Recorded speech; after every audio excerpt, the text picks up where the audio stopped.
How to find Steam game files in Windows. So first, just simply need to open up your file explorer.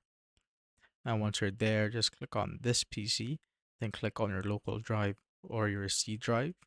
Once you're there, click on Program Files x86 and scroll down till you see the Steam folder right here. So click on it or open it.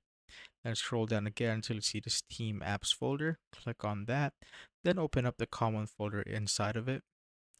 And it should be here, but if you had your games downloaded on another drive, you just simply need to go back to this PC, then click on your other drive right there.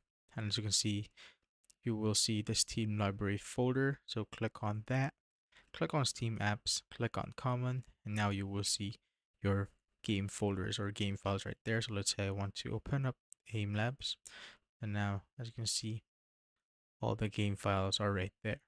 And that's how you basically find the Steam game files in Windows.